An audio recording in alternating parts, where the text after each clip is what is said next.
Olá, este é o Painelcast, o podcast da AEARP. Eu sou o Bruno Prota, engenheiro agrônomo. E eu sou a Fabiola Narciso, engenheira civil. Hoje recebemos o engenheiro Luiz Humberto Menegutti, diretor administrativo da AEARP, como convidado da nossa bancada. Seja bem-vindo. Obrigado, Bruno. Obrigado, Fabiola. É um prazer estar aqui com o Roberto para a gente discutir um pouquinho sobre vinhos. Um excelente assunto para a gente tratar hoje. O tema desse último episódio, como o Meneguzzi acabou de informar, nós vamos falar um pouco sobre vinho, sobre uvas, e é o último episódio dessa temporada, então espero que vocês gostem muito. É oportuno por dois motivos. Primeiro, pelo fato da bebida. Alguns derivados dela e ela própria são muito usados agora nessa época de final de ano. E segundo, por causa da reportagem da Painel, que está numa das finalistas do prêmio ABAG Jornalista José Hamilton Ribeiro, neste ano de 2023. A Daniela deve estar pulando lá no fundo. Só um pouco feliz, só. Ela já queria celebrar achando que tinha ganhado, mas ainda calma, que Calma, quando o Daniela. episódio sair, a gente deve saber quem foi o finalista, quem ganhou. O nosso convidado hoje, super especialista nesse tema, é o Roberto Lorenzato. Foi ele que criou a primeira vinícola da nossa região, a Marquese de Ivrea. Seja muito bem-vindo ao Painelcast. Obrigado, boa tarde, prazer estar aqui com vocês, né? Uma honra e estou à disposição para a gente bater um papo gostoso, descontraído sobre o maravilhoso mundo dos vinhos. Combinado. Quer começar, Fabiola? Eu quero. Eu acho muito interessante a questão dos vinhos e tudo mais, mas eu já vou começar com uma pergunta que para mim foi um pouco, como eu posso dizer? Fiquei curiosa em saber por que todo mundo liga o vinho a temperaturas frias? Que só pode ter em temperaturas frias, é um mito, não é? Aqui tem Ribeirão, né? Então já mostra aí que é um mito. É meio que por uma inocência, para não dizer ignorância, porque os produtores de vinho aqui da América do Sul são no sul do Brasil e na Argentina e no Chile, que coincidentemente são países que faz mais frio. Mas isso é um mito, porque na Itália, a uva, quando você colhe a uva na Itália, no Mediterrâneo, na Europa, você colhe no verão. E não me parece que em Ribeirão Preto faz 50 graus de calor. Na Itália faz. Esses dias tem feito. Na Espanha faz 50 graus. No Portugal faz 50 graus, não sensação térmica, de calor. E estão colhendo uva com 40, 50 graus de temperatura. Né? Então, isso é um mito. E muita fotografia com a Cordilheira dos Andes no fundo, em Mendonça. Né? Então, as pessoas criaram esse estigma. A uva odeia neve e frio. A uva gosta de sol, seco e noites frescas. Sim, então tem o mesmo perigo que o café, né? Que você tem que fazer uma névoa, alguma coisa para evitar uma geada, uma temperatura muito baixa, que pode realmente danificar a parreira. Exatamente.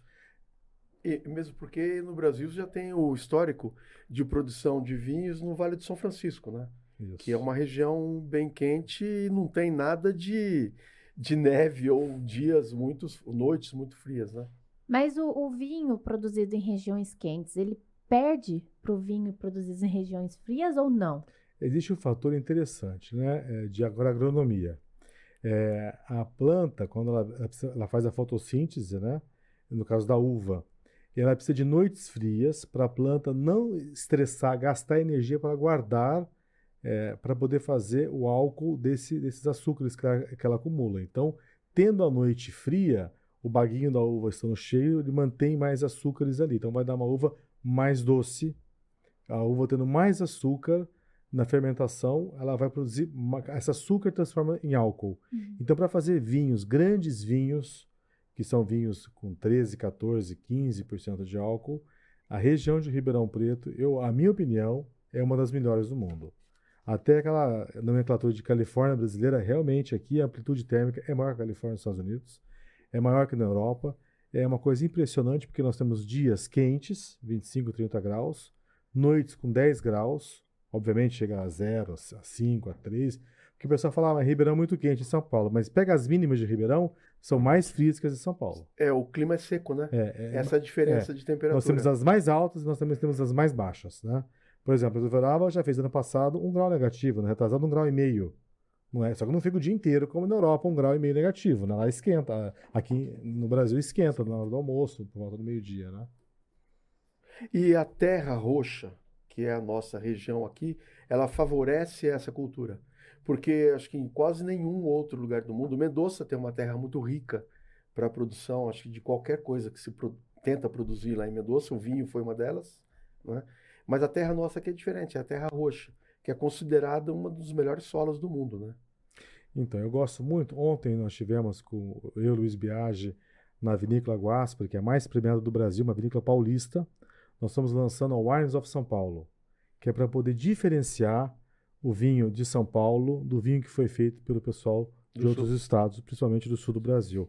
Com todos os erros históricos e problemas recentes que eles cometeram, nós não podemos herdar esse passivo, né, de técnica. Então, nós somos novos, começamos há pouco tempo, há 20 anos, né, por aí, daqui 17, 20 anos. Então, nós queremos ter uma vida nova, com tecnologia, porque nós somos empresários. A formação nossa é diferente, né? Mas voltando à questão do solo que você perguntou, a pessoa fala Serra Gaúcha, né? O buraco em Ribeirão Preto, a 600 metros, é mais alto que a Serra Gaúcha. Sim, lá está na faixa de 800 metros também, né? De altitude. Não, 600. Bento 600 Gonçalves metros. é 600. Né? Aqui em Cravinhos está 900 metros. Aqui em Bonfim Paulista é 800 metros. Mas o solo nosso é diferente do da Serra Gaúcha. Aqui, então, nós estamos numa montanha mais alta que a Serra Gaúcha. Olha que chique. O pessoal que está assistindo, vocês perceberam que nós estamos numa montanha? Ninguém sabe que nós estamos numa montanha. E chama-se, olha que bacana, Cuestas Paulistas. É um elevado rochoso que nasce na região de Ituverava Franca, passa aqui por Ribeirão e vai até Botucatu. É uma montanha de basalto, uma montanha tão antiga que ela gasta, ela já tem um altopiano, um altoplano em cima, que são essas coxilhadas que a gente vê na Anhanguera, vai e desce, vai e desce, vai e desce.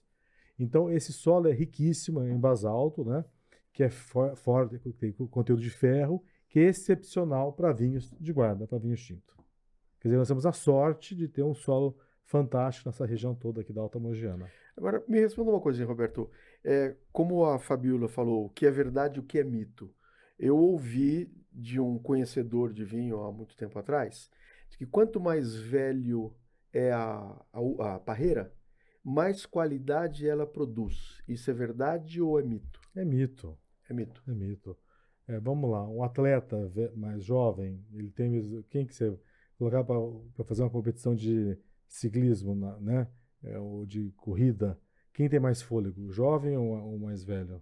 Bom, sem dúvida um jovem. Então, outro mito, né? Que a terra tem que ter pedra, né? Cascalhada pobre, né? Assim, porque você vê naquelas regiões da Itália, Portugal, é um solo mais Pobre e ribanceira. mais ribanceira. Aí eu pergunto para vocês aqui, vocês têm filhos aqui? Sim. Sim. Você daria para o seu filho um leite tipo A ou um leite tipo C? Um leite tipo A. Então a terra de Ribeirão Preto é o leite tipo A e a nossa água do aquífero Guarani. É água mineral. Isso aqui é uma loucura, isso aqui é um paraíso. Então nós estamos incomodando muito, né, que devia ficar feliz, né, a concorrência, porque aqui é um lugar de grande agricultura. Mas por que nunca plantou uva aqui antes? Não é isso? Quem te disse? Foi cultura, né, na verdade. Sempre teve. É o seguinte, ó. Os portugueses que vieram colonizar aqui a região de Ribeirão Preto, a maior parte vieram de Minas e do Rio de Janeiro. Vocês sabiam disso? Não. Minas, que foram os entrantes, os bandeirantes, né, que vinham até procurar ouro aqui depois de Ouro Preto. E foi nessa que veio o pai do Santos Dumont. O Henrique Dumont veio para Dumont, aqui do lado, em Ribeirão Preto, e montou uma fazenda de café, que hoje até é da família nossa, uma parte dela.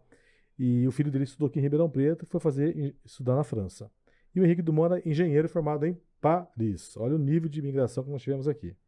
Um outro médico que veio para cá, cientista, é o Luiz Pereira Barreto. Ele é formado em Bruxelas, na Bélgica, veio para Ribeirão Preto em 1876 e desenvolveu aqui em Cravinhos, na fazenda do Luiz Biagi, o café Bourbon. Foi o maior viveiro laboratório que desenvolveu o café que deu essa riqueza para Ribeirão Preto, que projetou Ribeirão Preto no mundo inteiro até hoje, né? E deu status de capital, porque Ribeirão Preto é uma capital do Brasil do agronegócio, né? E, então essa imigração foi forte e esse Pereira Barreto, junto com a família Prado, trouxeram os italianos para cá. Então quando vieram os italianos para cá, eles também trouxeram as tecnologias que eles tinham da Itália, do Vale do Pó, do norte da Itália, que era a produção de uva, criação de porcos, galinhas, fazer o salame, isso tudo era feito aqui. Mas antes dos italianos chegarem, o senhor de escravos que estava aqui, o fazendeiro, ele não tomava cachaça. Cachaça é aguardente que pinga nas costas do escravo. Ele tomava o quê? Vinho moscatel que o padre fazia na missa. Porque onde teve missa, sempre teve pão e vinho. Tá? Então, toda a paróquia tinha um pé de uva no fundo, aqui na região, e se fazia vinho. Tem relatos de 1875, 76, 86 de produção de vinho em Ribeirão Preto, em Dumont, em Cravinhos, em Batatais. É fantástico isso, Pelas né? paróquias. E era aquela produção caseira Caseira, mesmo. uvas que trouxeram da Itália, né? A Moscatel até veio de Portugal, que os portugueses trouxeram, que é uma uva italiana também. Mas depois eles trouxeram outras mudas de uvas, né? Era caseira. Por que que não virou uma potência no vinho? Porque é uma agricultura pobre, de subsistência. Em pequenas propriedades, o agricultor tem que ter o quê? O vinho para tomar a água potável, né? Substituir a água potável, a galinha e o porco. Aqui que é essa potência, que é essa pujança do café. Quem que tinha tempo de ficar podando uva? Era um trabalho 10... Porque a uva é muito similar ao café, mas é 10 vezes o manejo, o trabalho, entendeu? Você tem que ter uma mão de obra muito qualificada para fazer o manejo. Dá muito trabalho e Então. dá pouca produção, pouca renda, perto do que dava o café. E o investimento é alto também. É, isso. Então, o que eles fizeram? Era mais fácil você importar. Entendeu? Porque, por exemplo, a família Junqueira tinha 3 mil hectares. Se ele tiver 3 mil hectares de uva, ele quebra o sistema mundial de vinho. Um produtor só, entendeu? Então, E mesmo porque naquela época o consumo do vinho também era muito baixo aqui no Brasil, né? não era. Na colônia bebia-se Sim, muito na vinho. colônia, mas se você pegar O mercado era de uma forma pequeno. geral, era um mercado pequeno. Hoje o mercado é grande e o Brasil, vou dar uma dica aqui, né? É o maior mercado de vinhos importados do mundo. É uma vergonha isso, tá? Até vou usar os arquitetos, os engenheiros. Outro dia eu fui num restaurante aqui em Ribeirão, lindo. Não vou falar o nome, mas assim, achei super bonito. Comida bacana. Peguei o menu, a carta de vinhos. Eu falei, pô, eu tô no Paraguai? Por que no Paraguai, Beto? Só tem vinho argentino e chileno.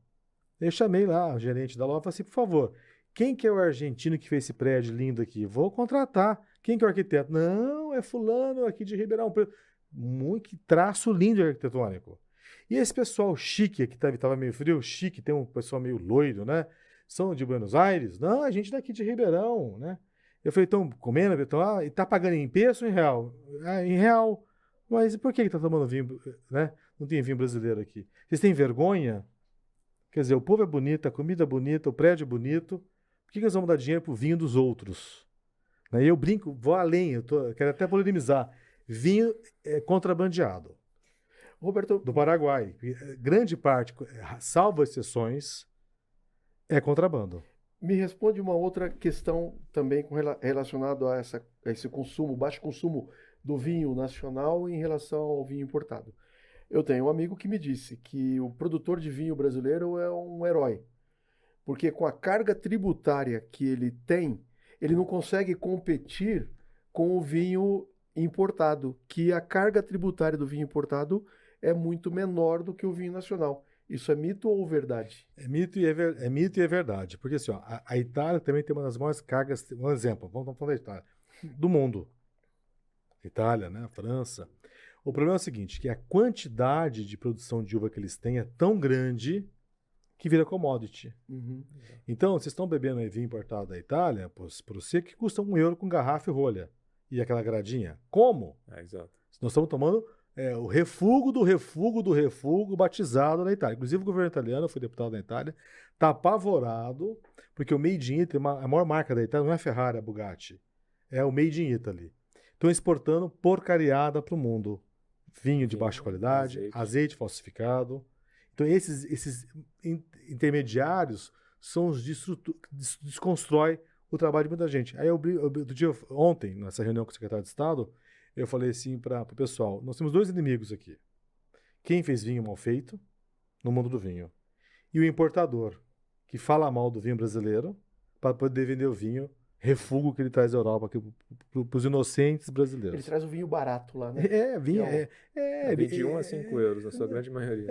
Agora, uma pessoa como você, um engenheiro na Itália, não toma vinho de 5 euros. Desafio.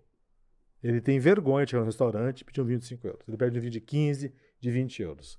Na casa dele, ele vai tomar um vinho de 10 euros porque o tio produz. Né? Outra coisa fantástica, né? Vamos falar um pouco mais de Europa. Você vai para Évora, na Itália, em Portugal. Chega em Évora, chega no restaurante, vai comer um porco preto lá e pede o quê? Me dá um vinho chileno. Você leva uma tapaça na fuça. Né? Como que você vai tomar? Então me dá um espanhol. Não, você está ficando louco? O vinho é local. Mas isso é muito comum. Se você entrar num supermercado chileno, você só vai ver vinho chileno. Isso. Você não vê vinho argentino, não vê vinho francês. Verdade. Se você entrar no supermercado da Argentina, você só vê vinho argentino. Você não vê vinho de outra procedência. Aqui, se você entrar no mercado brasileiro, de vez em quando você encontra um vinho brasileiro. De vez em quando. Você encontra Mas- acho que de todas as procedências, menos o vinho brasileiro. Mas é a tal da síndrome do cachorro vira-lata, né? Que a gente nunca dá valor A no novela que é da nosso. Globo passou por 20 anos, que era chique, agora Menezes para Paris, para Suíça, para Itália. Isso não é chique. Então, você não vai conseguir tomar vinho francês na Itália. A Itália odeia a França odeia a Itália. Sim, Quer dizer, e vamos lá, mas não temos vinhos bons no Brasil. Quem falou? temos. Nós temos vinhos premiados e nós tivemos a Inclusive, honra. o nosso frisante é considerado um dos melhores do mundo, né? Isso. E nós tivemos, não sei se vocês sabem, a Vinícola Marquês de Vega ganhou medalha de bronze em Londres, no Decanter, que não tem maracutaia, que também é fácil ganhar concurso. Todo mundo é amigo, né? Você é amigo Mas lógico. do fiscal, do jogador. Lá não produz uva. Então lá realmente é internacional e é sério. Nós ganhamos com 18.500 rótulos de 47 países medalha de bronze, no vinho branco. Que é uma honra. E é uma honra. Foi o primeiro vinho que eu mandei. Eu nem mandei meu tinto, porque eu falei, manda um aqui pra gente ver como é que vai ser. E deu certo. Quer dizer, nós temos um valor. São Paulo, vou falar para vocês paulistas, tem mais medalha de ouro na Decanter, com 20 anos de vitivinicultura top, do que o Rio Grande do Sul com 100 anos de vitivinicultura. Eles ganharam o primeiro ouro deles agora esse ano. Nós já tínhamos 2. E o que você acha que está sendo não divulgado? Falta um marketing para mostrar para o brasileiro que o vinho da gente também é bom? Qual que está sendo o É erro? para ser super sincero? Sincero. Temos 2 perfis de produtores de vinho. O camponês da parte sul do país, que são pequenos proprietários. Por exemplo, tem cooperativa, sem citar nome, que tem 2.000 fornecedores de uva. Como é que chega essa uva lá? Cada uma de um jeito, Cada um de um jeito. cada um de um brix, de uma cor de uva, do tempo, Já suja, fermentada, né? fermentado. Quer dizer, e o de São Paulo, do Sudeste brasileiro, ele é empresário. Ele vê de uma forma diferenciada a situação. Lá no Sul, a esposa, ela faz o café, ela limpa a casa, faz o café da manhã, ela limpa a fábrica, ela limpa a loja, ela vende, quer dizer, é uma outra pegada. Não desmerecendo ninguém, o Lógico. trabalho é nobre para todo mundo. Mas assim, eu tive contato com o pessoal do Sul, eles mandavam os filhos estudar em Mendonça, porque é mais barata a passagem com a Gol de Porto Alegre. Então, por que não mandou estudar na França, na Espanha, na Itália? Uhum. Entendeu? Então, é o perfil do investidor. Então, no estado de São Paulo hoje, eu tive ontem a inspeção no Pinhal, tem 35 vinícolas em formação numa cidade. Você já imaginou? Vai passar a perna no sentido de empreendedorismo de Bento Gonçalves. É uma questão de 10, 15 anos. A região de Ribeirão Preto tem já 4 vinícolas, uma em Franca, nós somos o pioneiro aqui em Ribeirão Preto e em Cravinhos. E são empresários, quer dizer, eu já falei ontem, nós vamos triplicar nós temos 60 hectares já plantados na região. Pensa bem, não é pouco. Para um início muito recente. É fantástico. Para a gente dobrar, triplicar, aí eu brinquei ontem, né? Tinha uma mesa com empresários, um empresário aqui na mesa tem 1.000 hectares para plantar amanhã. Quer dizer, desequilibra o mercado, entendeu não? Uhum. Então, acho que vocês, paulistas, brasileiros, têm que ter orgulho no nosso Brasil, nas nossas coisas, porque se é boa a associação, se o engenheiro é bom, né? Se o arquiteto é bom, o vinho também é bom. Né? Então, nós não temos que ter esse complexo de achar que o de lá é melhor. E o pessoal que eu recebo bastante turista até de fora, né, ficam impressionados. Até publico nas minhas redes, né, o depoimento deles. Eu não imaginava, né? Porque o brasileiro tem um defeito, ele fala mal do Brasil. A Itália é dificílimo. A Itália é difícil. É a mania A síndrome do É, cachorro síndrome do cachorro vira-lata. vira-lata. Não tem o que fazer, não tem o que falar. A Itália é um país dificílimo, burocrático, mas os italianos não falam mal. De si. Os portugueses não falam mal de Portugal. Agora o brasileiro tem coragem de falar mal do Brasil. Achar que tudo que é importado é melhor do que o nosso. E não é. O jeitinho brasileiro, não é um inferno? É. Da onde que veio? Da Itália. Não é de Portugal. É. Né? Ô, Roberto, tem uma pergunta. Voltando um pouco para o mundo da uva. O que muda na parte agronômica, na produção, comparado o nosso com o Sul e talvez com a Itália? Eu sei que tem o lance da poda, que ajudou bastante a produção de vinho aqui na região, para a gente conseguir colher na época certa, né, que seria o nosso inverno. Tem mais alguma técnica? O que foi implantado na cultura para ajudar? Então, aqui na região sudeste, quando eu fiz a minha produção, há 16 anos atrás, eu não peguei técnica nenhuma. Eu vi a minha paineira rosa, estava florida, e pensei, bom, agora então aqui está começando a primavera, está florindo, né? E era outono. Outono, quer dizer, eu vi, podei e brotou e deu. Colhi em pleno inverno, né? Então, eu acho assim, depois tem gente que diz que inventou a dupla poda, né? Isso é uma pesquisa antiga do IAC, da Exalc aqui em São Paulo, que você consegue fazer 2 produções por ano. O Brasil não consegue fazer 2 safras por ano. Uhum. O pessoal de outras regiões fala assim, não pode, tá? Porque estão com medo, porque onde tem muita montanha, igual o Bento Gonçalves, igual o São Roque e a Serra da Mantiqueira em Minas, lá faz frio. Aqui faz frio moderado, só de noite. Então nós podemos fazer as 2 safras por ano, se a gente quiser aqui. Com a mesma qualidade? Com a mesma qualidade. Engraçado. A do verão, chove bastante no sul, aqui, então a uva não atinge o Brix perfeito. Mas para fazer uva, para fazer espumante, tipo assim, quando a uva não é boa, né, não atinge o Brix, você faz o que? Espumante. A champanhe na França não é bom, é lugar péssimo para fazer vinho. É bom fazer champanhe. Entendeu? Porque a uva não tem aquele teor alcoólico, que é 9, 10 graus, entendeu? De álcool. É interessante que você estava falando sobre isso e eu lembrei de uma visita minha que eu fiz a um vinhedo em Pirenópolis, em Goiás. E lá a pessoa que estava apresentando comentou que lá como é uma temperatura mais quente e parece que a uva tem que florescer, ela precisa dessa baixa temperatura para ela começar a florescer. Essa temperatura que você falou que geralmente temos durante a noite. Lá eles aplicam hormônio na planta para enganar. Eu não sei se... Eu vou falar com as palavras que eu entendo, o Dormex. Isso, para enganar ela, para ela entender Despertar. que tá frio, né? E assim ela poder florescer. Esses hormônios, eles chegam no consumidor final, no humano, ou dali mesmo? Porque eu fiquei assim, eu falei, gente, por que uma planta que às vezes você tá aplicando hormônio para enganar... o vinho dela concorre com um vinho que veio, tipo, natural. Essa não técnica sei. é aplicada nas macieiras, não é? No Aqui mundo no inteiro. Brasil. Mas eu fiquei impressionada, porque eu não imaginava. Foi uma coisa uma toxina, não é bem um hormônio, é uma toxina. Ah. Né? É uma toxina, nem vou falar o que assusta o nome, não me lembro, também não quero falar besteira, mas é uma toxina.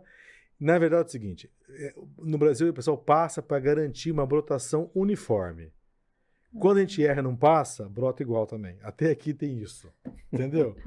Então, já tem cientistas da região, nós temos empresas fantásticas aqui de biotecnologia, inclusive, posso citar, né, a Vitia, seja aqui da Barra, é um polo, acho que é líder da América Latina de biológicos, e já estão começando a estudar também alternativas para essa questão. O Brasil vai dar aula em qualquer negócio, quer dizer, aqui tudo dá, né? Pedro Vaz de Caminha já falou, aqui tudo dá certo. Eu estava lembrando disso agora. Agora, uma pergunta. Todo mundo não quer ser o pioneiro porque é um investimento pesado, é um risco que você corre, depende de muita perseverança para você chegar naquele ponto. Aí, a hora que você consegue atingir o sucesso, fatalmente você estimula outras pessoas, e aqui em Ribeirão Preto começou contigo, na região, que foi pioneiro, né? Sim. Acho que ninguém acreditava que seria possível. Você foi um pioneiro, mostrou que deu certo. Hoje nós já temos outros investidores aplicando nas vinícolas, né? Você acha que num espaço de mais 20, 30 anos virão outros para cá, e isso daqui tem um potencial para ser transformado numa região vinícola? Muita. Logo no começo, eu sempre falei para o pessoal, né? Nós somos também ligados ao agro, à cana, que a sede da fazenda está abandonada, né? Então o pessoal planta cana e tem lá 3 hectares de jardim parado. Se fosse na Itália, estaria plantado uva, fruta, produzindo.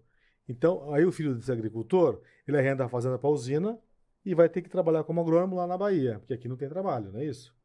Então, esse tipo de agricultura de alto valor agregado é fundamental para desenvolver a nossa região. Uma alternativa eficaz porque você fixa a família no território. Você tem um altíssimo... Você planta... Por exemplo, nós plantamos a uva, nós produzimos o vinho, nós produzimos a grapa, que é um subproduto, nós produzimos o enoturismo, né? A gente vende fotografia. O pessoal faz foto do vinhedo, Isso. né? E então Toda a parte arquitetônica a também, parte você desenvolve arquitetônica, tudo. a tecnologia de irrigação, engenharia, quer dizer, é um altíssimo valor agregado. E não tenha dúvida, porque, vamos exemplo, a vinícola chilena chama Vicky, vai montar uma vinícola em Araçoiaba da Serra, que é perto de Sorocaba, com hotel 5 estrelas, com vinícola. Por quê? Porque o maior público lá no Chile, quem são? Os Os brasileiros. brasileirinhos, que têm vergonha de tomar vinho brasileiro. E aí os inteligentinhos chileninhos, que eu falo paraguaios, né? Eles estão vindo aqui botar dinheirinho aqui para pegar o filhote aqui. A vinícola Cartucha, que é uma ícone em Portugal, ganhou melhor vinícola da Europa. Parabéns. Quem que votou? Brasileiro. 65% dos clientes lá em Évora, de onde que vem? Brasil. Ah, cara. Estado de São Paulo. Montaltino, Brunello na Itália, né? Vocês já foram lá ou não? Não. Vão lá. Só tem brasileiro. Então, porque eu tomei um Brunello, que eu fui não sei aonde. Quer dizer, nós temos uma vontade de tomar vinho, de aprender imenso.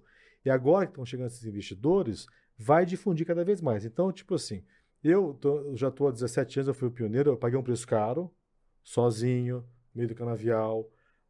Tem que formar mão de obra. O pessoal me boicotou tecnologicamente, com medo. Acharam que não ia dar certo. Né? Tem que formar a mão de obra. Formar a mão de obra, que não tem. Em todos os setores, né? Não tem. Então, foi um desafio grande. Só que agora, os meus amigos já conheceram a vinícola. Quem vai, gosta e fica, fideliza.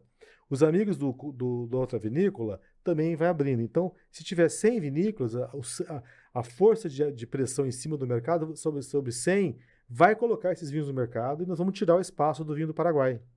Vinho do Paraguai é o vinho chileno e o vinho argentino. Tomara. Entendeu? Pessoal, antes da gente continuar, eu quero fazer um convite. Que tal começar o ano de 2024 muito bem informado? Essa temporada do Painelcast está chegando ao fim e você pode maratonar. Fabiola, indica aí 2 episódios que para você foram imperdíveis. Sou suspeita, né, Bruno? Eu gosto de tudo. Eu começo a... Você faz parte deles, aí não Faço vale, né? parte deles e ainda eu trago os assuntos pra cá, pesquiso e falo, esse assunto, Dani, por que a gente não faz um podcast sobre assuntos? Mas os meus favoritos são os que eu trabalho diretamente, né? Porque é os Claro, assuntos que eu entendo mais. Eu gosto muito do episódio que tivemos do Grapuabe. Gosto muito do episódio que tivemos sobre a lei de uso e parcelamento do solo aqui em Ribeirão e da arquitetura na Itália. Também tivemos um episódio sobre a arquitetura da Itália. O Menegus também gosta de um, né? Eu assisti vários, e um dos que me chamou bastante atenção foi a entrevista com o Maurílio Biagi, porque ele mostrou, primeiro, o pioneirismo que teve a região também na cultura sucro-alcooleira, né? O potencial que nós temos e o quanto isso representa para a região, né? Aquilo lá me chamou bastante atenção e deu para verificar o quanto nossa região é rica e tem potencial. E vai ser uma briga agora. O vinho brigando com a indústria sucro-alcooleira. Eu acho que não vai complementar, né? Elas vão complementar. Não, é complementar porque a indústria vinícola acho que não precisa ocupar a quantidade de terra que ocupa. E uma vinícola é uma mini usina. As mesmas licenças da CETESB que tem uma usina tem que ter uma vinícola. É a mesma confusão. Mas ainda tem mais um assunto que dá pra brigar aqui em Ribeirão, o café. Aposto que o Bruno vai falar do episódio de café. Qual que é o seu preferido? Tem mais um episódio que é o episódio com o Edgar Bressani falando sobre café. E engraçado, já foi a terra do café, depois foi a capital da cultura, a capital do agronegócio, e o agronegócio agora abrindo com uma outra frente que é a indústria vinícola, né? De cultura. Continuando, Roberto. Por exemplo, achei legal a gente comentar de tudo isso, mas vamos comentar agora das nossas vinícolas. Desculpem, não quero colocar ninguém em saia justa. Mas o nosso price tag, o nosso começo de preço dos vinhos das nossas boutiques, porque a gente não está falando de uma vinícola pequena, são todas muito, muito bem construídas, com um projeto arquitetônico maravilhoso, mas a gente está falando em garrafas que vão começar em R$100 para cima. Aí é que vem a parte interessante. Quando alguém chega para mim e fala assim, eu não acho justo que você paga 100 mil euros, 200 mil euros uma Ferrari lá na Itália, aqui você tem que pagar 4 milhões. Eu falo, meu amigo, a mão de obra foi paga em euro, foi tudo pago em euro. Aí chega no vinho, parece que tem essa diferença, né? O cara que trabalhou na vinícola lá recebeu em euro e esse vinho italiano consegue chegar num preço melhor do que o vinho que foi trabalhado aqui no Brasil com a mão de obra recebendo em reais. Como é que a gente ajusta?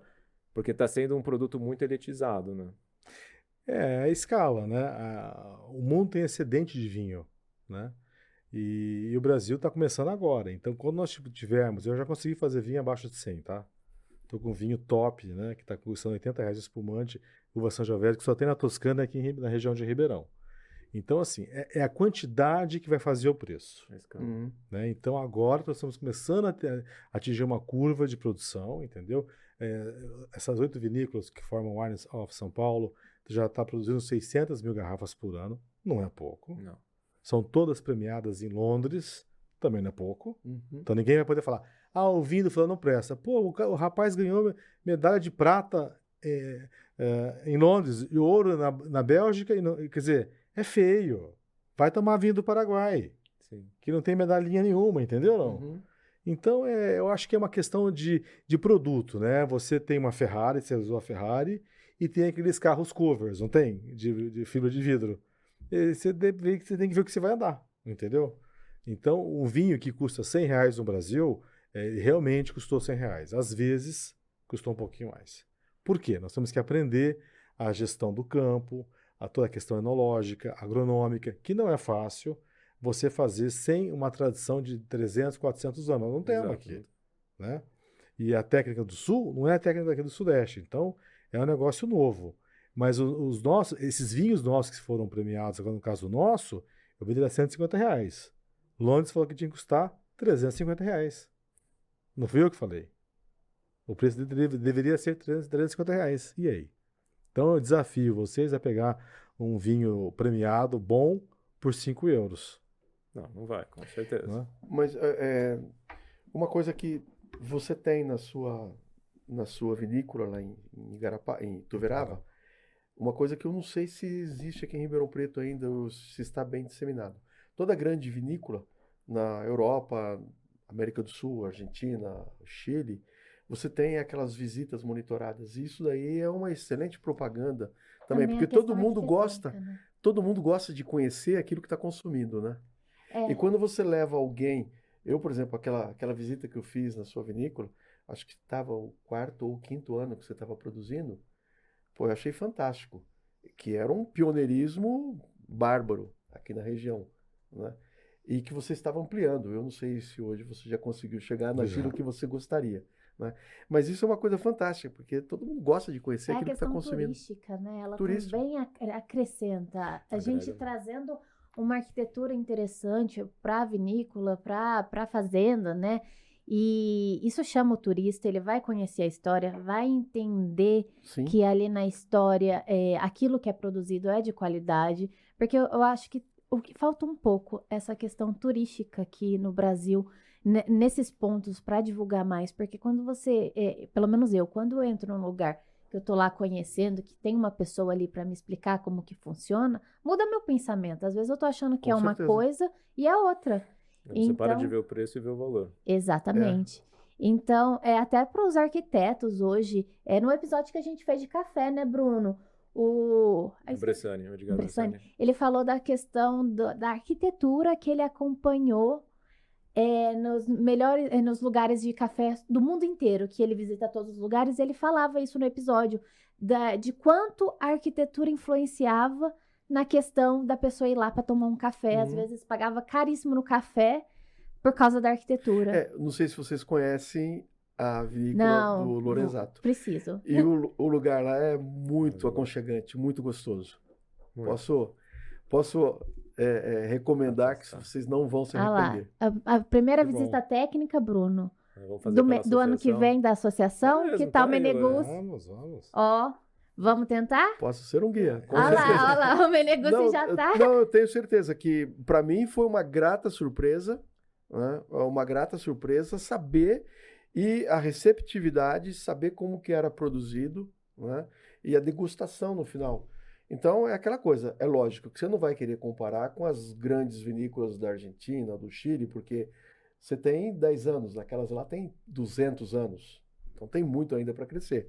Mas em termos de receptividade, aconchego, eu acho que não tem muito a perder, não. Com certeza. Não, é um testemunho, né? Você vê as pessoas que chegam lá, nunca viu um pé de uva, né? Vendo, às vezes, podendo participar da colheita, ou vendo como é que funciona a poda, ela passa a fazer parte da realidade dela. Sim. Então, quando ela vai tomar um vinho, ela aprende algumas coisas. Nós temos uma degustação técnica, com o sommelier que faz a condução harmonizando, e depois nós matamos o evento com o almoço, com a bisteca alla fiorentina. Sim. Quem não gosta de carne? Maravilhoso. Ribeirão adora carne, não é? É a bisteca fiorentina aqui, que é o Não, tibone, maravilhoso. é o contrafilé e o filé mignon. Né? Então, combina muito com vinho, né? E falando em arquitetura, eu estava até comentando com o Bruno aqui antes do episódio começar, da questão de uma vinícola que eu estava estudando sobre da Argentina, porque eu comecei a estudar para vir aqui saber perguntar alguma coisa, né? E não falar besteira também. E aí me entrou uma história no meio do meu estudo sobre a vinícola Pedra Infinita, da família Zucardi, que o local aonde que eles resolveram fazer a vinícola era um local que tinha muitas pedras, por isso Pedra Infinita. Eles tiveram que tirar mais de 300 caminhões de pedras, e depois a arquitetura que eles fizeram no local foi com essas pedras. E muitas pessoas vão lá para visitar, porque tem a vista dos Andes e tudo mais. Então, hoje a arquitetura chama às vezes até mais que o próprio vinho. Fazer uma correlação, né? Não tem na Europa os chateaus, os castelos? Aqui são as fazendas históricas de café, que infelizmente muita gente derruba, né? Eu sou o maior comprador de tijolo antigo da região. Todo mundo que derruba alguma coisa, eu lamento, mas eu vou lá e compro. Porque vão enterrar, né? Para passar cana por cima.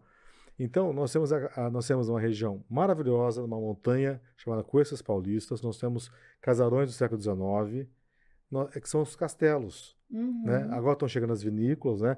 Na Fazenda Cravinhos, uma coisa importante, ali morou o Luiz Pedro Barreto. Ele que trouxe café bourbon para Ribeirão Preto. Ele montou um laboratório em 1886 de uvas aqui em Ribeirão e mandou para Bordeaux, na França. E a França disse o seguinte, o Instituto Agronômico da França, que tivessem 6 produtores de uva, como foi o Pereira Barreto, iria criar um problema na Europa. Isso em 1886. Aí ele mudou em 87, em 88 caiu a monarquia, em 89 caiu a monarquia, ele foi ser senador de São Paulo, acabou ficando em São Paulo e tentou montar um outro vinhedo em Franco da Rocha, e não deu certo porque lá é montanha, umidade, não tem a maturação, e depois ele acabou... desistiu, né? Mas quase que foi o berço da vitivinicultura da América do Sul. Então, o primeiro tratado, vocês são engenheiros, procura lá, chama Viticulture de São Paulo, Brasil, em 1876. Eu tenho até na minha página na internet, tem a página desse livro que o Luiz Biagi reeditou, achou essa publicação na Biblioteca Nacional. Então, aqui já foi referência para o manejo de cultivo de uvas vitiviníferas em 1886. Olha só. Agora, uma curiosidade de novo, Roberto. Eu vi, quando eu fui visitar aqui a Terras Altas, o pessoal falando com relação às uvas brancas, que aí o excesso nosso de temperatura, de sol, por ser uma uva mais frágil, não seria o ideal. Então, a gente estaria pensando mais nas vermelhas, não... Como? Se eu ganhei medalha de bronze em Londres com a minha uva branca? Entendeu? Mito. Não, aqui na região, nós vamos apanhar da concorrência, porque... Já é difícil ganhar um vinho tinto. Ganhar com uva branca, então, é impossível. Ganhamos, né? Ah, mas o teu vinho, o vinho branco teu é super alcoólico, tem muito álcool, tem muita luz, né?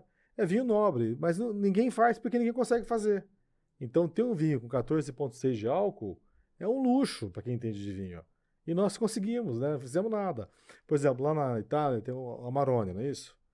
Põe para secar 100 dias a uva secando para poder depois fazer o vinho chegar naquele teor de álcool. O nosso dá. Tô com vinho com 17 de álcool lá em Tuverava. Não precisa secar 100 Sem dias. precisar fazer nada. Você não pode fazer muita propaganda, porque só hora que os franceses e italianos descobrirem essa nossa região... A arrogância é tamanha que vão sempre Eles vão- falar que o deles que é o bom. É. Entendeu? Fato. Isso é fato. É. Aí a gente vai falar mal do nosso, né? Aqui também é outro fato. Aqui continua Aquele falando mal. cri. Aqui continua falando mal do... Mas eu acho que já mudou bastante, a percepção está inteligente. É importante termos mais produtores também, pessoas de bem, porque você vai conscientizando as pessoas, né? Você vai mudando o olhar, né? E a gente brinca que mudamos a paisagem. Às vezes eu estou na vinícola e falo assim, onde é que eu estou? Estou no Piemonte aqui? Aquele vinhedo, você não acredita. Em Cravinhos está lindo. A Terras Altas fui eu que ajudei a fazer o traçado lá do vinhedo. É maravilhoso. Agora tem em Franca também, uma vinícola em Franca. dá 1.100 metros de altitude. Olha, é um luxo isso. Quantas nós temos na nossa região Quatro, total? quatro. Com essa diferença? Tem mais uns vinhedos fazendo em Guará, tem vinhedo mais 2 em Franca. Em implantação. Implantação, Em Dumont também tem, né? Olha Então, só. quer dizer, num breve espaço de tempo, a gente deve ter aí uns 10, Vai, 12. vai triplicar, isso é exponencial, né? E uma É. pergunta que não quer calar. Qual que é o tamanho ideal para começar? Onde você acha assim, ó, comece com X hectares que em X anos você deve estar pagando o investimento? Já temos esse cálculo aqui para a região? Bom, é uma aventura bastante aventureira, né? Porque tem que saber que você gosta de trabalhar. Adoro. Tem que gostar. Primeira questão, gosta de trabalhar, né? Ama a agricultura? Tem que amar a agricultura, né? Gosta das pessoas? Porque vinho também é relacionamento, né? Depende do tamanho do bolso, do investimento que você quer fazer, né?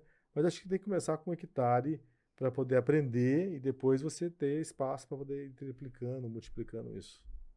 E se alguém quiser começar, mas não investir tanto na montagem da vinícola em si, você tem condições de processar o vinho?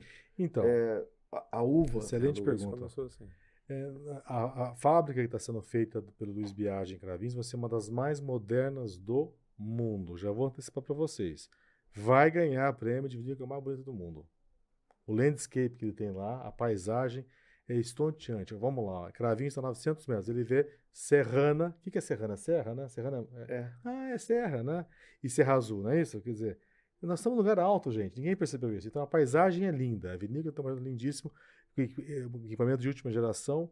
Ele vai poder receber uvas no futuro para pequenos produtores que queiram fazer pequenas parcelas de vinho. Então ele vai poder terceirizar a vinificação. Porque é muito comum nos outros países a pessoa terceiriza a produção, né? Isso. Porque a montagem da estrutura de uma vinícola não é um investimento É uma usina de pequeno. etanol. É, uma sim. usininha, é uma mini usina. E todas as marcas, por exemplo, as da Terras Altas, o pessoal está trabalhando só com máquina importada, da França, da Itália. Isso tem um custo só de importação e de Eu imposto investi só gigantesco. eu que morei fora do Brasil, eu comprei 100% brasileiro. Né? Eu acho que é difícil para mim que passei minha vida toda viajando para a Itália, você dá dinheiro para os outros, né? Então, gente, o pai do Santos Dumont trouxe a ferrovia para Ribeirão Preto, lá não tinha ferrovia, os caras andavam a pé na Itália. Chegaram aqui da Itália, em Ribeirão Preto tinha o Teatro Carlos Gomes na Praça 15, né? Gente, pelo amor de Deus, né? Então, o Brasil faz a Embraer, faz a terceira indústria aérea do planeta. Não vai fazer um tanque de aço inox? Sim. Por favor, né? Temos que dar mais valor no nosso produto, né, Bruno? Precisamos. Eu acho que posso dizer assim, não vou polemizar, é até cafona você hoje não tomar vinho nacional. Aí eu concordo com uma coisa, a questão do preço. Só que um vinho de R$250 brasileiro é um vinho de R$1.000 importado. Sim. Tá? É o mesmo padrão de qualidade. Uma outra pergunta, se é mito ou se é verdade. Acho que 100% das vinícolas, elas processam a uva e o vinho em tonéis de inox. Aqueles vinhos mais classificados, os Gran Reserva, eles são envelhecidos em barris de carvalho, em tonéis de carvalho. Mas você tem vinho servido diretamente no inox ou eles têm que passar obrigatoriamente pelo carvalho? É o gosto do cliente, né? Vou polemizar mais uma vez. Por que tem a barrica de carvalho, barril de carvalho? Porque na época não tinha aquelas bombonas de plástico. Se tivesse, eles iam usar aquilo, tá, gente? Eles guardavam vinho no recipiente que tinha. Não tinha plástico na época. Ainda bem que não tinha plástico. Nós íamos tomar vinho com gostou de plasticou. Entendeu? Então, o barrica de carvalho é um barril, um contentor, que por acaso de uma madeira que lá tem e que ficou legal. Então foi uma coincidência. Não quer dizer que com o vinho com madeiras brasileiras não fique diferente, não fique melhor. Eu prometo que eu não vou experimentar, porque também não dá para ser pioneiro em tudo também, tá? Eu não vou inventar mais a roda, cansei também. Mas o vinho, tem gente que já não gosta de vinhos com tanto toque de madeira, porque o sabor do vinho que está estocado, ele pega as características da madeira, né? Do carvalho francês, do carvalho americano. E tem gente que não gosta de madeira, gosta de vinho sem madeira. Então, tem vinhos do aço inox, né? Que você pega no barril. Tem vinho de talha, de cerâmica. Sim. Tem vinho de cimento. Sim. Mas não vai pegar gosto de cimento, né? Então tem tudo isso, quer dizer, depende do gosto, da forma como ele é Então, quer feito. dizer, ser melhor do que Não. é mais mito do que verdade. Não, é que os vinhos que estão embarricados em barricas maravilhosas realmente são muito bons. Uhum. Então dá aquela finalização, aquela refinada fantástica. Eu gosto. Mas não tem madeira para processar tudo isso de vinho também que você produziu Então, no mundo, né? e aí o que o pessoal faz? Eles colocam lascas Não de... tinha pensado nisso. Não, Não tinha. tem como, O que eles fazem? Eles colocam lascas de madeira dentro dos tanques de aço inox. pra pegar o sabor. Pra pegar o E uma sabor. coisa que é intrigante para mim nesse mundo das barricas é que você também tem diferentes níveis de torra da madeira. É. E isso para mim é horrível. Uma barrica muito torrada, você sente o gosto da fumaça. Fala, mas pra quê É, que você... Aí tem a evolução, né, de quem está acostumado a tomar vários tipos de vinho, né, mas o Brasil hoje tem uma característica de ter mais barricas francesas, né, que eu também gosto, do que a barrica americana, né, o carvalho americano. Mas já vai ter uma barrica de carvalho brasileira que vai fazer um sucesso enorme. E Portugal Essas consegue plantações. produzir. E Portugal consegue produzir tanta cortiça assim. Bom, também. só para voltar a falar em Portugal, né? Quem vai na vinícola lá em Portugal, você chega lá, a barrica é enorme, né? Jacarandá do Brasil que veio em 1700. E aí? 300 Mas, anos gente, já de barrica. Tá? Mais, né? Já Olha. estava lá com o jacarandá, né?